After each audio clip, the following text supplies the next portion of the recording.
नमस्कार दोस्तों, मैं आशीष आप सबका स्वागत करता हूं आपके अपने इस चैनल एग्लेक्स एकेडमी में। अब हम शुरू करने जा रहे हैं क्लास 8 का चैप्टर नंबर 2, जिसका नाम है land, soil, water, natural vegetation and wild life resources. इसमें हम लैंड के बारे में बात कर चुके थे, लैंड के बारे में पढ़ चुके थे, जिसमें कि हमने land use and conservation of land resources के बारे में पढ़ा था। उसके बाद हम शुरू करने जा रहे हैं इसका सेकंड पार्ट, जो है सोयल। क्या दोस्तों? सोयल। सोयल हम सभी जानते हैं सोयल क्या होती है।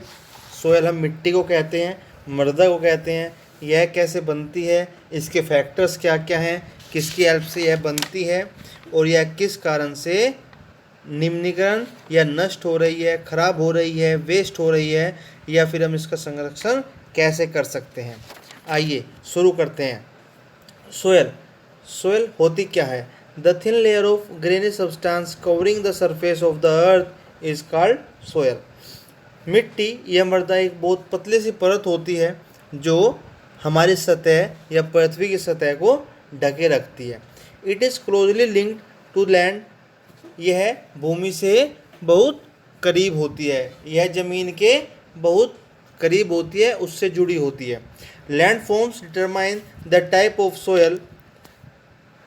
Soil is made up of organic matter, minerals and weathered rocks found on the earth. तो लैंड फॉर्म्स है, लैंड फॉर्म मतलब स्थल फॉर्म, जो इसका स्थल आकार है। Determine the type of soil, वह निश्चित करता है, वह निर्धारित करता है सोयल के प्रकार को, मिट्टी के प्रकार को।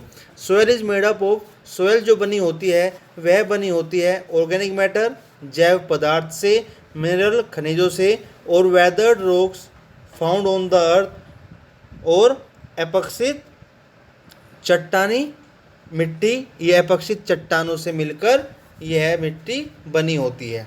This happens through the process of weathering, और यह जो सब प्रक्रिया होती है यह होती है वेदरिंग के थ्रू। क्या होती है दोस्तों? वेदरिंग। और वेदरिंग क्या होता है ये आप यहाँ सीखेंगे। Weathering the breaking up and decay of expose rocks by temperature changes, frost action, plants, animals and man. Weathering अपक्षयित क्या होता है दोस्तों? अपक्षय। अपक्षय का मतलब जब आपकी चट्टानों का टूटना और बिल्कुल नष्ट हो जाना। कैसे? तापमान के बदलने से। कैसे? तापमान के बदलने से, या तुषार क्रिया जो जमने वाली क्रिया है उससे, पेड़ पौधों से, जानवरों से और मानव की क्रियाओं से। इन सब से मिल प्रक्रियाओं के बाद जब एक चट्टान बिल्कुल टूटकर नष्ट हो जाती है तो हम उसको वेदरिंग कहते हैं। The right mix of minerals and organic matter make the soil fertile. और जब एक बिल्कुल सही मिक्स, सही मिश्रण होता है किस किस का? खनिजों का और जैव पदार्थों का। किसका? जैव पदार्थों का। तो खनिजों और जैव पदार्थों के सही मिश्रण होने से हमारी मिट्टी उपजाऊ बनती है। क्या बनती है? मिट्टी उपजाऊ बनती है। आइए नेक्स्ट, ये है आपका सोयल प्रोफाइल, मिट्टी की परिच्छेदिका। क्या है मिट्टी की परिच्छेदिका? सबसे ऊपर टॉप सोयल जो होती है उसमें ह्यूमस और वेजिटेशन मिलता है। क्या मिलता है दोस्तों? उसमें ह्यूमस और वेजिटेशन, वनस्पतियाँ होती हैं। उसके नीचे सब सोयल, जिसमें कि मिट्टी या फिर आपकी गाद या कले, जो चिकनी मिट्टी होती है, वह उसमें आपको देखने को मिलती है। तीसरी स्टेज वेदर्ड रॉक मटेरियल्स होता है। क्या होता है? अपक्षयित चट्टानी पदार्थ। क्या होता है दोस्तों? अपक्षयित चट्टानी पदार्थ। और सबसे नीचे जो आपकी होती है वह होती है पेरेंट रॉक, जनक चट्टानें, जिससे कि इन सब की उत्पत्ति होती है। अब यहाँ पे एक छोटी सी आपको जानकारी देना चाहेंगे। डू यू नो, क्या तुम जानते हो, it takes hundreds of years to make just 1 centimetre soil. 1 centimetre मिट्टी बनने के लिए लगभग हजारों लाखों साल चाहिए होते हैं। हजारों लाखों साल जाने के बाद तब जाके 1 सेंटीमीटर मिट्टी बनती है। Factors of soil formation. मिट्टी निर्माण के क्या क्या कारक होते हैं? मिट्टी किन कारकों से मिलकर बनती है? The major factors of soil formation are the nature of the parent rock and climatic factors.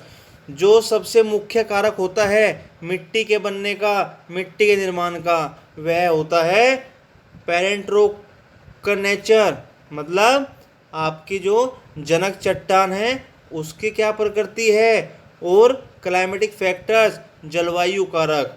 ठीक है दोस्तों। अदर फैक्टर्स और भी बाकी कारक हैं, जैसे कि टोपोग्राफी हो गई, रोल ऑफ ऑर्गेनिक मटेरियल हो गया, मतलब कि जैव पदार्थ का क्या रोल होता है, and time taken for the composition of soil formation, और वह समय जिसमें कि सोयल फॉर्मेशन मिट्टी निर्माण हो जाए, वह composition. All this differ from place to place, और यह जगह जगह के हिसाब से अलग अलग होते हैं। सोयल के फैक्टर यहाँ पे लिखे हुए हैं। मिट्टी सबसे पहला पेरेंट रॉक, इसके क्या नेचर होती है? Determines colour, texture, chemical properties, mineral content, permeability. ये फैक्टर्स हैं, ये नेचर हैं खनन जनक मिट्टी की, जनक चट्टान की, ये सब हेल्प करती हैं मिट्टी को बनने में। क्लाइमेट, हमारी जलवायु के क्या क्या फैक्टर होते हैं? टेम्परेचर, तापमान, रेनफॉल, वर्षा दर, influence rate of weathering and humus. ये जो आपके वर्षा दर होती है या तापमान होता है, यह प्रभावित करता है आपकी एपक्सय का, तो किसको? एपक्सय, वेदरिंग, चट्टानों को टूटने के लिए। उसके बाद रिलीफ, रिलीफ में क्या होता है? एल्टीट्यूड एंड स्लोप, जो ऊंचाई और ढलान होती है। डिटरमाइन एक्यूमुलेशन ऑफ सोयल, यह मिट्टी की एक्यूमुलेशन को निर्धारित करती है। फ्लोरा, फोना एंड माइक्रो ऑर्गेनिज्म, वनस्पति, जीव जंतु और सूक्ष्म जीव, ये सब अफेक्ट करते हैं। Rate of humus formation, humus निर्माण के लिए टाइम, समय डिटरमाइन करता है thickness of soil profile, soil profile की घनत्व को बनाने के लिए। तो ये फैक्टर्स के जो अफेक्ट करते हैं, प्रभावित करते हैं मिट्टी के निर्माण को। आइए दोस्तों आगे बढ़ते हैं। Degradation of soil and conservation measures. Degradation होता है निम्नीकरण, मतलब कि आप कह सकते हैं टूटना या बर्बाद होना। डिग्रेडेशन ऑफ सोयल, मिट्टी का बर्बाद होना या उसको वेस्ट होना, एंड कंजर्वेशन मेजर, और उसके संरक्षण के उपाय। क्या है दोस्तों? संरक्षण करने के उपाय, उसके बचाव करने के क्या क्या उपाय हो सकते हैं? सोयल इरोजन, मिट्टी अपरदन एंड डिप्लीशन, उसकी क्षीणता are the most threats to soil as a resource. जो मिट्टी का अपरदन है, मिट्टी का कटाव है या उसकी क्षीणता है, उसका नष्ट होना है, यह मुख्य खतरे हैं किसके? मिट्टी के। कैसे? एज ए संसाधन, एक संसाधन के रूप में। Both human and natural factors, दोनों ही मानवीय और प्राकृतिक कारक can lead to degradation of soil, यह मुख्य रोल निभाते हैं किसमें? मिट्टी के निम्नीकरण में, मिट्टी के प्रभावित होने में। Factors which led to soil degradation are, और वे फैक्टर, वे कारक जिससे मिट्टी खराब होती है, मिट्टी नष्ट होती है, वह कौन से हैं? पहला डिफोरेस्टेशन, डिफोरेस्टेशन आप सब लोग जानते हो, वन कटाव, पेड़ कटाव। जो आप लोग वन काटते हो, पेड़ काटते हो, उसको डिफोरेस्टेशन कहते हैं। ओवरग्रेजिंग, क्या दोस्तों? ओवरग्रेजिंग, जब ज़्यादा मात्रा में चराते हैं जानवरों को, पशुओं को। Over use of chemical fertilisers और पेस्टिसाइड्स, रासायनिक उर्वरक का हद से ज़्यादा इस्तेमाल, पेस्टिसाइड्स कीटनाशक का हद से ज़्यादा इस्तेमाल। रेनवाश, जो वर्षा दोहन है, मतलब बरसात होती है उसमें जो मिट्टी कटती है। लैंडस्लाइड्स एंड फ्लड्स, भूस्खलन और बाढ़, ये सब मुख्य कारक हैं जिसकी वजह से आपकी मिट्टी नष्ट, खराब या बेकार हो जाती है। सम मेथड्स, कुछ तरीके बताए जा रहे हैं सोयल कंजर्वेशन के लिए, मिट्टी के संरक्षण के लिए। सबसे पहला मल्चिंग, क्या है दोस्तों, सबसे पहला mulching. The bare ground between plants is covered with a layer of organic matter like straw. It helps to retain soil moisture. इसमें अगर बात करें कि जो प्लांट्स के बीच में जहाँ पौधे हैं, मान लो आपने पौधा बो दिया, उदाहरण के तौर पर सपोज करो आपने खेत में पॉपुलर लगाए, तो पॉपुलर जहाँ पे लगा दिए वहाँ पे लग गए, उसके बाद जो उनके बीच में जगह बची उस जगह में आप स्ट्रॉ डाल दो, थोड़ा भूसा डाल दो, क्या डाल दो, परवाल या थोड़ा भूसा, ये डाल सकते हो। इस डालने से क्या होगा कि जो आपकी मिट्टी होगी उस मिट्टी में नमी बनी रहेगी। क्या बनी रहेगी दोस्तों, नमी बनी रहेगी। कॉन्टोर बैरियर्स, समोच्च रेखीय रोधिकाएं, क्या दोस्तों, समोच्च रेखीय रोधिकाएं। स्टोन्स, ग्रास, सोयल, पत्थर, घास, मिट्टी are used to build barriers, इनका प्रयोग किया जाता है रोधक बनाने में, रोधिकाएं बनाने में। अलोंग काउंटर्स, काउंटर के साथ साथ। Trenches are made in front of the barriers to collect water, और नालियां बनाई जाती हैं इन बैरियर के सामने पानी को इकट्ठा करने के लिए। रॉक डैम, चट्टानों के बांध बनाए जाते हैं। Rocks are piled up to slow down the flow of water, पानी के बहाव को धीमा करने के लिए चट्टानें जोड़ी जाती हैं, इनका बांध बनाया जाता है, चट्टानें लगाई जाती हैं। This prevents gullies and further soil loss, और यह हेल्प करती है नालियों को और मिट्टियों को खराब होने से, मिट्टियों को नुकसान होने से। ये देख सकते हैं आप यहाँ पर, एक तरफ टेरेस फार्मिंग है।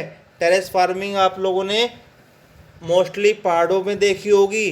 जब आप कहीं पहाड़ों पे जाते हो, मान लो उत्तराखंड जाते हो, ऋषिकेश जाते हो, तो वहाँ पहाड़ों पर आपने खेती देखी होगी, और वहाँ पे क्या होता है, प्लेट सिस्टम होता है कि एक खेती है, थोड़ा नीचे आएंगे तो वहाँ पे दूसरी पैडी की होती है, खेती होती है।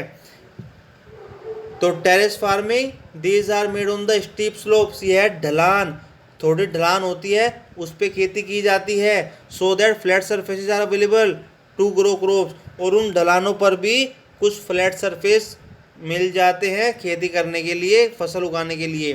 They can reduce surface run of and soil erosion, they can reduce surface run of and soil erosion. तो यह क्या करते हैं, यह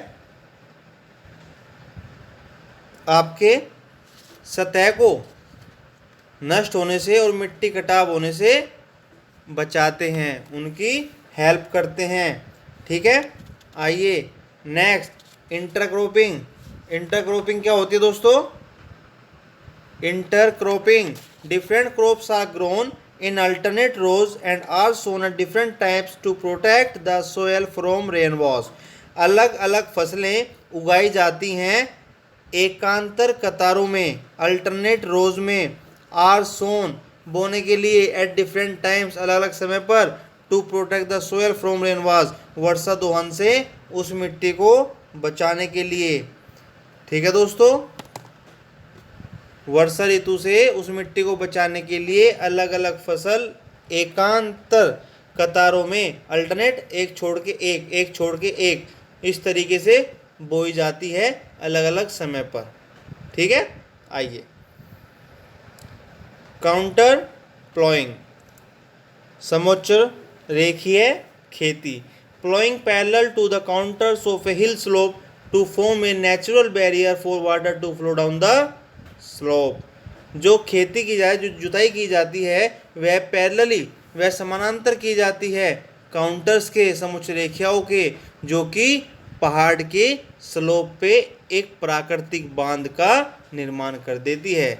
और किसके लिए, उस पानी के बहाव के लिए जो स्लोप से नीचे आता है, जो ढलान से नीचे आता है। उस ढलान से नीचे आते हुए पानी के बहाव को रोकने के लिए एक प्राकृतिक रोधिकाएं या बैरियर बना देती है उस चट्टान से। कैसे, उनके पैरेलल में जुताई कर कर। ठीक है, शेल्टर बेल्ट्स, रक्षक, रक्षक बेल्ट, मेकलाइन क्या है, रक्षक belt. In the coastal and dry regions, इन तटीय और सूखे ड्राई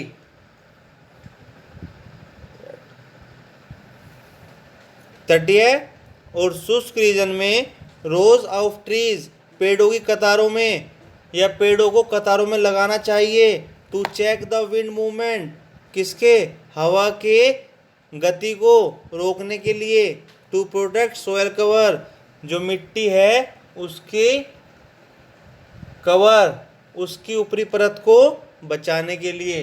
भाई हवा अगर चलेगी तो जो धूल होगी उसको उड़ा के ले जाएगी, तो वह न उड़ा के ले जाए तो वहाँ पे आपको पेड़ पौधे लगाने चाहिए कतारों में। ठीक है दोस्तों, आइए ये हमारा यहाँ पर मिट्टी सोयल ख़त्म हो चुका है। अब हम शुरू करने जा रहे हैं अगला रिसोर्स, अगला संसाधन जो है बहुत इम्पोर्टेंट।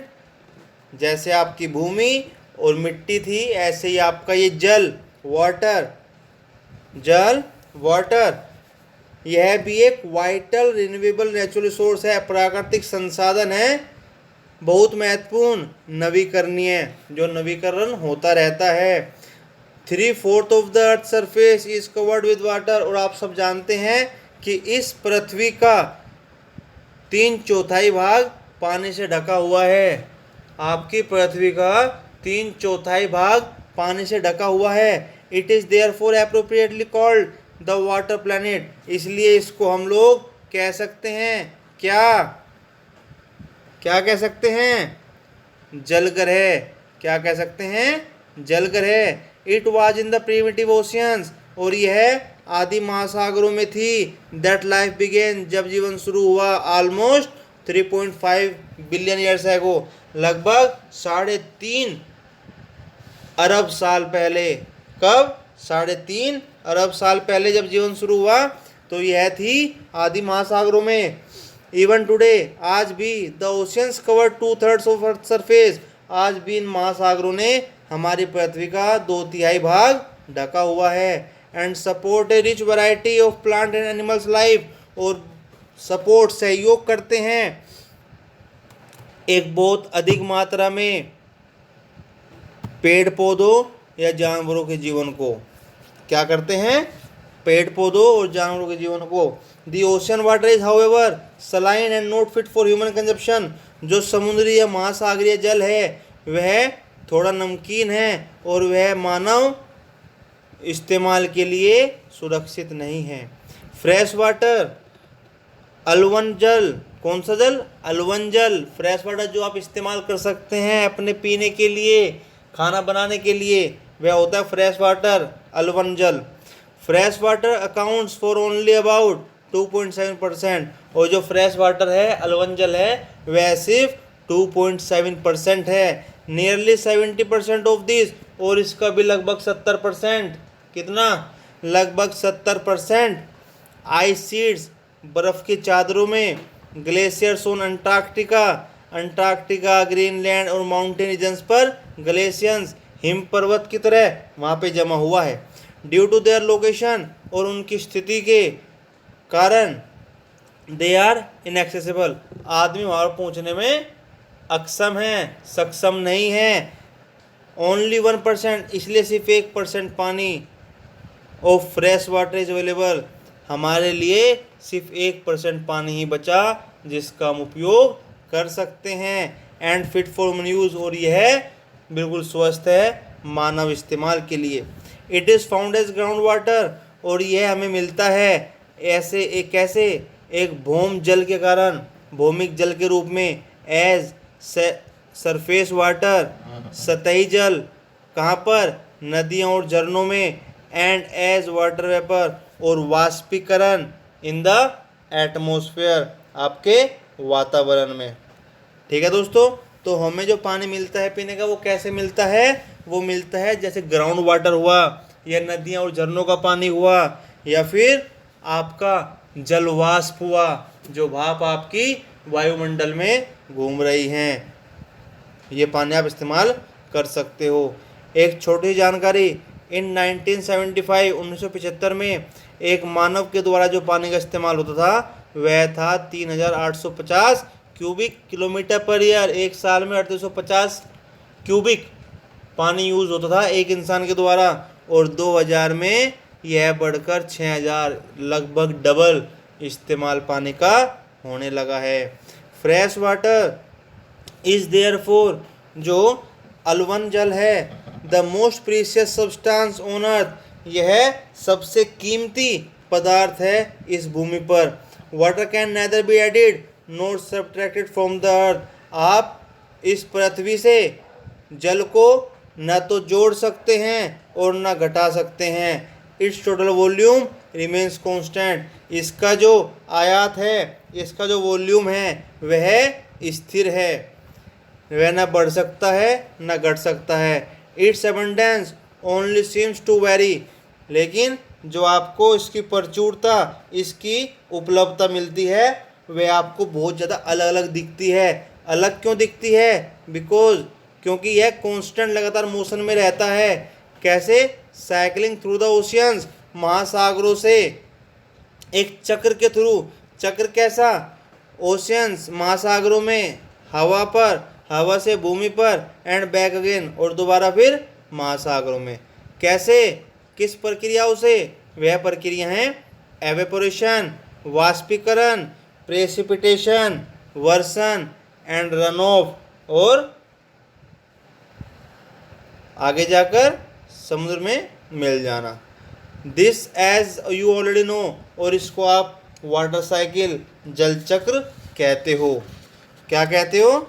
Water cycle. ये आप लोग पढ़ चुके हैं पहले भी, है ना। ए ड्रिपिंग अप, ए ड्रिपिंग टैप, एक बहता हुआ नल जो उससे पानी टपकता रहता है, वह एक साल में लगभग 1200 लीटर पानी नष्ट कर देता है। कितना? 1200 लीटर पानी नष्ट कर देता है। आइए, humans are huge amounts of water, humans use huge amounts of water not only for drinking and washing but also in the process of production। मानव एक बहुत बड़ी मात्रा में पानी का इस्तेमाल करता है, सिर्फ पीने और धोने के लिए नहीं, वह इसका इस्तेमाल करता है उत्पादन करने में भी, चीज़ों का उत्पादन करने में भी इसका इस्तेमाल करता है। वाटर फॉर एग्रीकल्चर, पानी का इस्तेमाल होता है खेती करने के लिए। इंडस्ट्रीज, औद्योगिक में, जनरेटिंग इलेक्ट्रिसिटी, बिजली बनाने के लिए, थ्रू कैसे? Reservoirs of dams are other usage, बांधों के जलाशयों के माध्यम से। डैम्स होते हैं बांध, रिजर्वायर्स जलाशय, तो बांधों के जलाशयों के माध्यम से वह बिजली उत्पादन में, औद्योगिकरण में, या एग्रीकल्चर, खेती करने में पानी का इस्तेमाल करता है। इंक्रीजिंग पॉपुलेशन, जनता का बढ़ना, जनसंख्या का बढ़ना।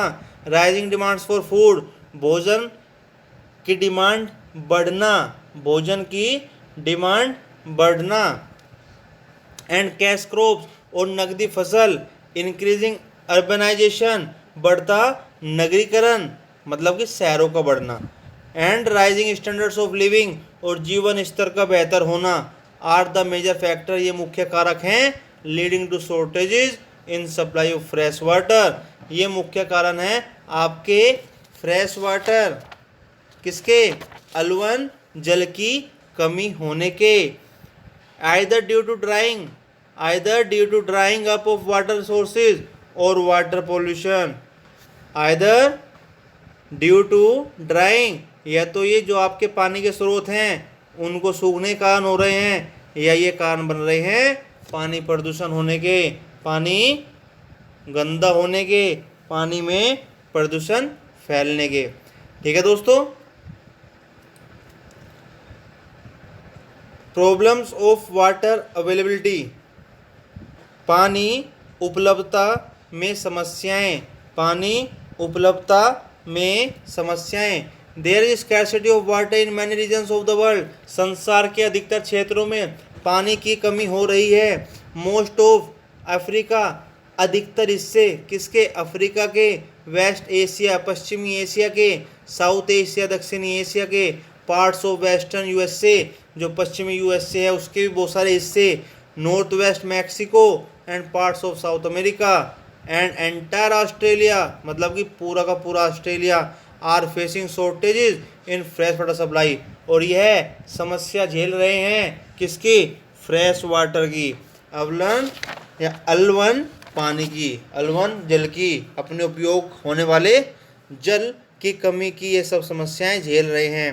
Countries located in climatic zones most susceptible to droughts face great problems of water scarcity, और जो ये देश हैं इनकी स्थिति ऐसी है, ये ऐसी जगह पर स्थित हैं जहाँ पर जलवायु के जो क्षेत्र हैं ये ऐसे जलवायु क्षेत्र में स्थित हैं जहाँ पर पानी की कमी की समस्या से सूखा फेस करना पड़ता है, इनको सूखे की समस्या भी अधिक रहती है।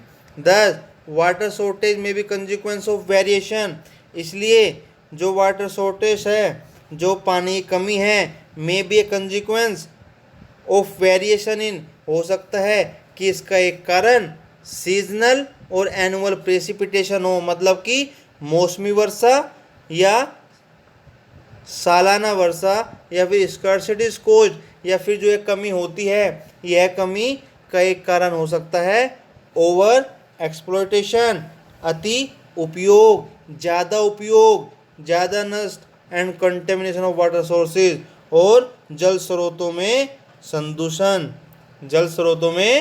संदूषण, ये कुछ कारक हैं जिसकी वजह से हमें पानी की उपलब्धता में समस्याएं उत्पन्न हो रही हैं। आइए कंजर्वेशन ऑफ वाटर रिसोर्सेज, जल संसाधन का कैसे संरक्षण करें। Access to clean and adequate water resources a major problem facing the world today, आज के टाइम में जो पूरा संसार है वह एक मुख्य समस्या फेस कर रहा है, और वह क्या है कि हमें साफ सुथरा और पर्याप्त पानी मिल जाए। क्या समस्या है कि हमें किसी तरीके से साफ सुथरा और पर्याप्त पानी मिल जाए। Steps had to be taken conserve this dwindling resources, और कुछ कदम उठाए